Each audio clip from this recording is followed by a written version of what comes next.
we're going to be looking at the C major scale as an example of all major scales.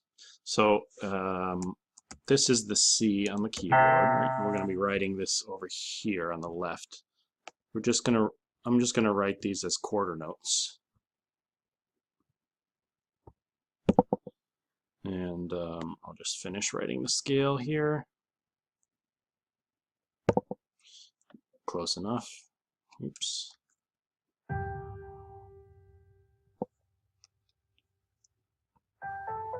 Here we go.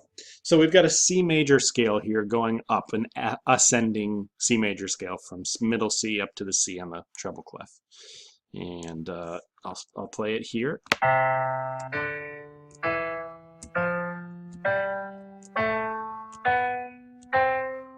It's a very familiar sound. I think most of us have heard that in some context or another.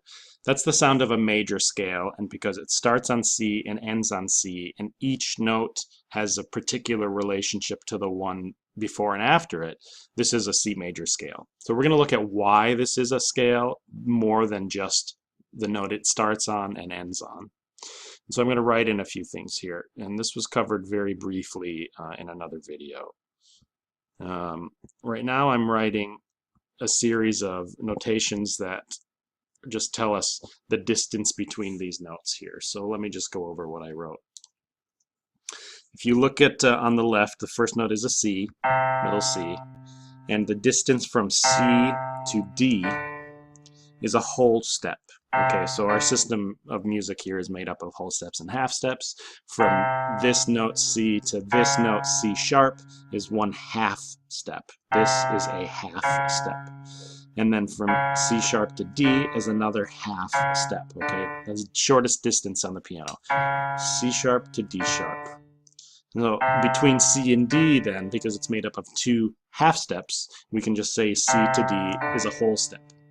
So we then look at the next series, the next part of the formula, we can say, from the note D to what we wrote as an E. I also wrote a W there for whole step, and indeed it is. We have a D to D to E is made up of two half steps, D to D sharp, D sharp to E. So D to E is a whole step. And then you notice there's no black key here.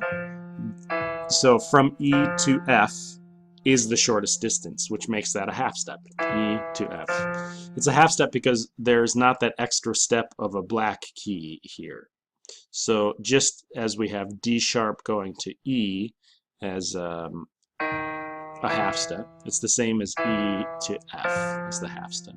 Okay, and then we can keep going if I start to connect the other notes. If we're starting on an F to G, you see there's a black key in between, so there's one half step and then the next half step to make one whole step from F to G.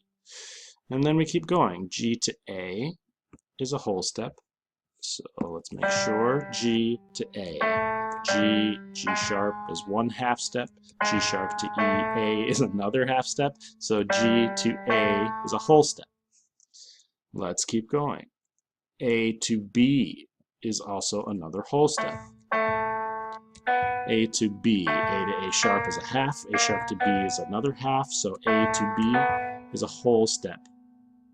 And then we wrote B to C here on the left on the staff.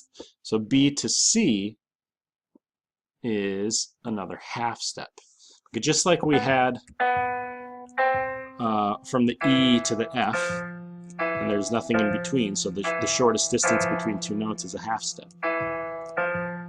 So same thing up here. B to C is a half step because there's no black key. It's the shortest distance between the two. So they are half steps. Then we go back now. I don't know how that happened. That was supposed to be a whole step. So if we look at this, the series or the formula that we have here of consecutive steps, some whole and some half, we can kind of sum it up as out of context. Let me get rid of these here.